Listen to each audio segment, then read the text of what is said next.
अस्सलाम वालेकुम।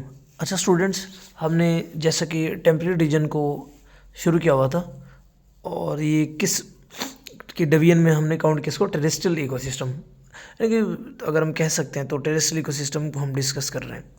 और उसके अंदर हमने कुछ सब कैटेगरीज बनाई थी, जिसमें सबसे मेन है फॉरेस्ट इकोसिस्टम। उसकी मेन फिर सब टाइप्स हैं, जिसमें ट्रॉपिकल रेन फॉरेस्ट है, टेम्परेट, डिसाइडियस और कॉनिफेरस, अल्पाइंस एंड बोरियल।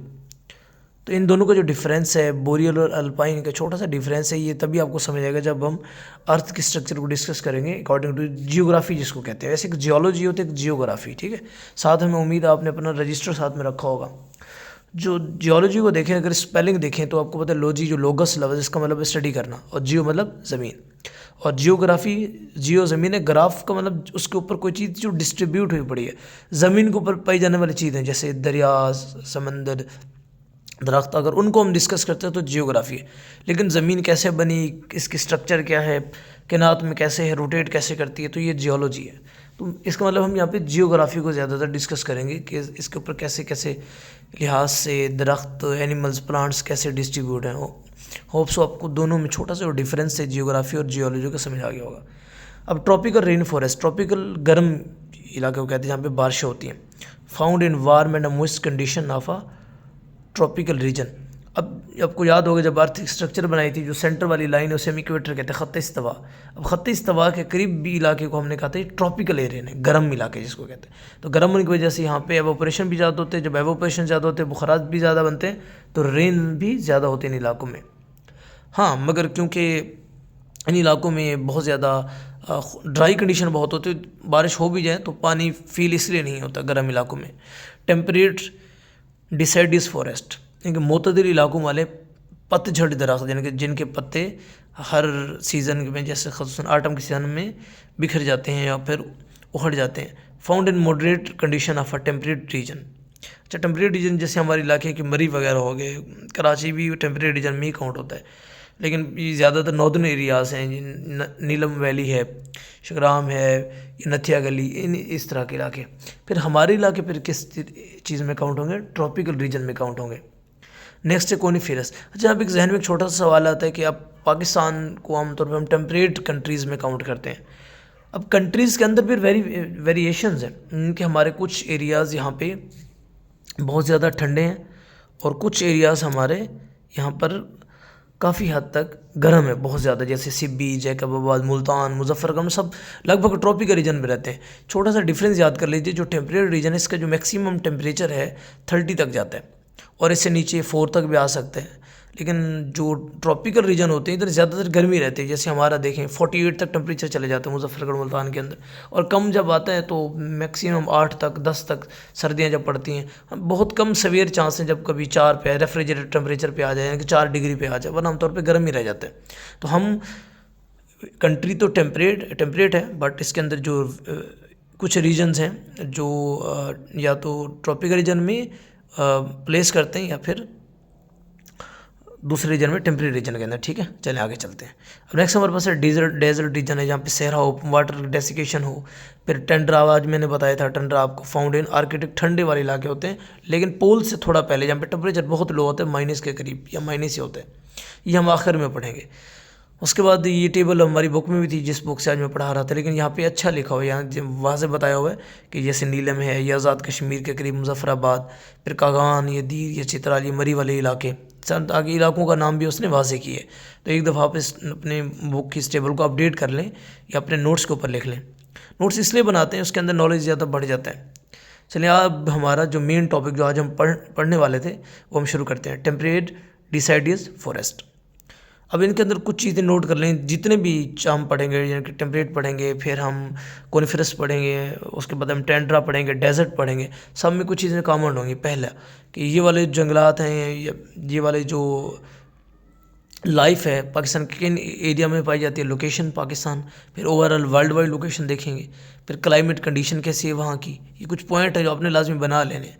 रेनफॉल, बारिशें कितनी होती हैं, टेम्परेचर वहाँ का कैसा है, और वहाँ की मखलूक, यानी कि वहाँ के ऑर्गेनिज़म्स, प्लांट्स कौन से हैं, किस तरह के हैं, नाम वगैरह, एग्जांपल्स, फिर एनिमल लाइफ कौन सी है, डिकम्पोजर, उसके बाद ह्यूमन इम्पैक्ट क्या है, सॉइल की भी, सॉइल कंडीशन भी यहाँ पे है। तो ये मोटे मोटे हेडिंग्स हैं जो लगभग इनमें से, जैसे एनिमल, प्लांट, रेनफॉल, टेम्परेचर और लोकेशन, ये वो 6-7 पॉइंट ऐसे हैं जो हर एक सेट में हम पढ़ेंगे, हर एक यहाँ पे टॉपिक पे पढ़ेंगे, ठीक है। तो मेन हेडिंग का जब खदोखाल बैठ जाता है, अच्छा ये वाला सवाल ऐसे हैं जैसे हम पाक स्टडी पढ़ रहे हैं, मुतल्लिक़ पाकिस्तान, तो ये कुछ उस तरह के सवाल हमें नज़र आते हैं। तो इस तरह के सवालों में फिर हमें कॉन्सेप्ट तो आसानी से समझ आता है, मगर रट्टा थोड़ा लगाना पड़ता है, जैसे रेनफॉल कितनी होती है, जिसको डिजिट्स के फॉर्म में, टेम्परेचर कितना होता है, प्लांट्स कौन कौन से हैं, MCQs यानी कि ज़्यादातर यहाँ से बन सकते हैं।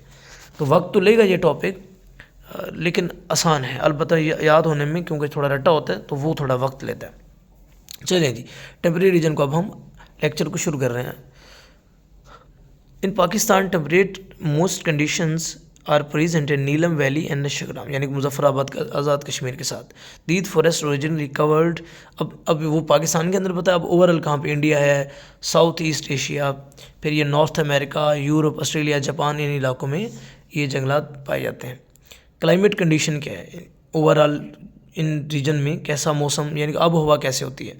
Temperate region are those where there are 2 distinct season, summer with intense heat and winter with chilling temperature.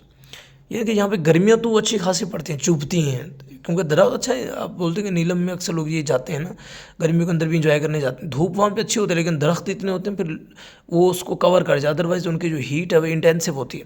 लेकिन जो सर्दी है ये चिलिंग है, चिलिंग टेम्परेचर यानी कि ठंडक वाला जो एरिया है।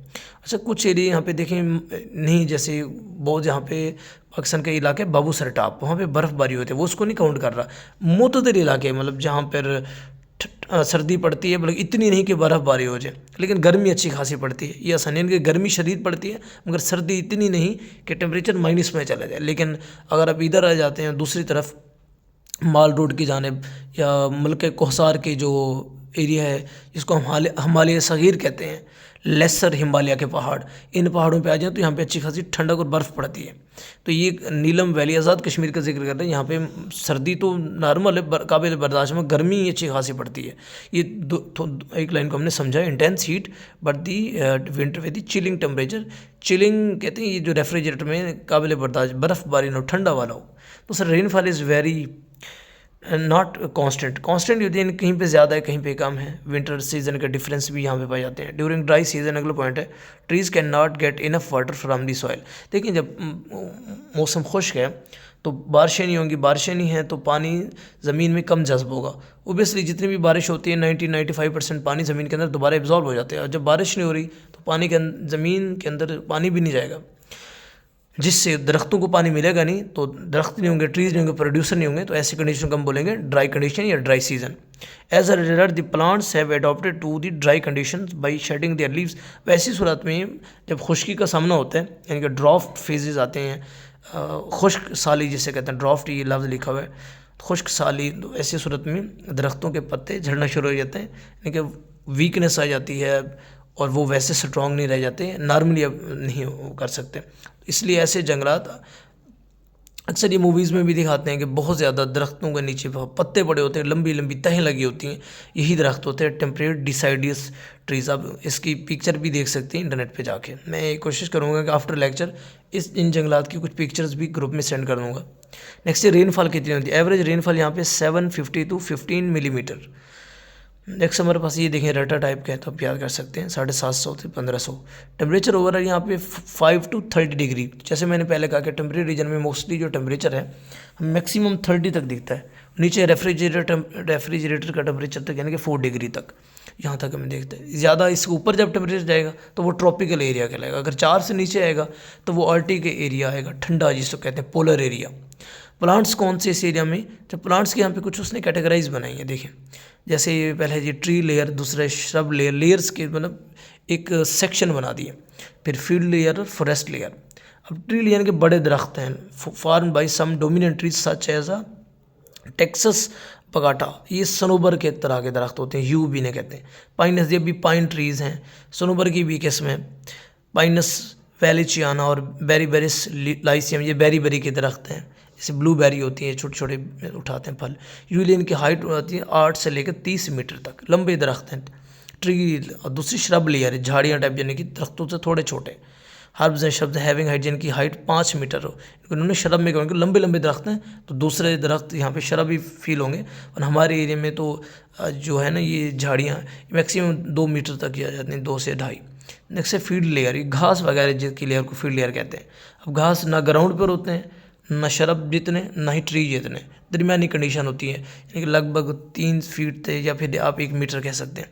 तो जो आखिरी लेयर है जो बिल्कुल ज़मीन के ऊपर होते हैं, जैसे एलजी की लेयर हो, इस तरह बहुत करीब करीब।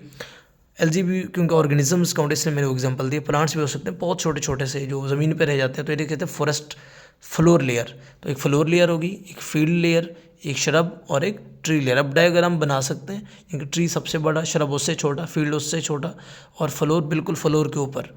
तो ये ऊपर से नीचे तरतीब नज़ुली की तरह लेयर्स बनेगी। नेक्स्ट एनिमल कौन से हैं?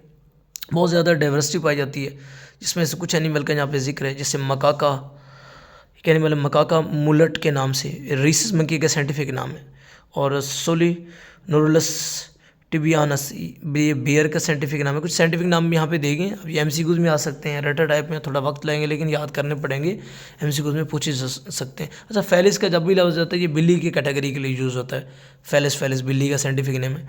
और बिल्ली की कैटेगरीज में, यानी कि इसकी जो फैमिली में ये लेपर्ड है, चीता, ये हाइना, इस तरह के जानवर इधर ही काउंट होते हैं। तो फेलिस बेंगालेंसिस लेपर्ड का साइंटिफिक नेम है, चीते का कह रहा है। और फिर देखें डेयर, वुल्व्स, इस तरह के जानदार की ये डाइवर्सिटी इन एरिया में ये बड़ी कसरत में पाए जाते हैं।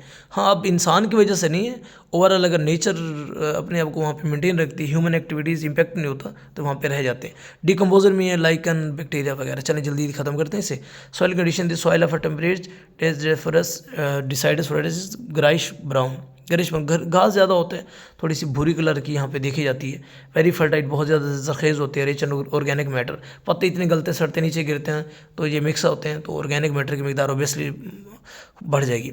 अब नेक्स्ट आखिरी हिस्सा है जी इसका, ह्यूमन इम्पैक्ट। हर इसके एंड में अब ये भी देखेंगे आखिर इस रीजन में इंसानों का क्या अमल दखल है।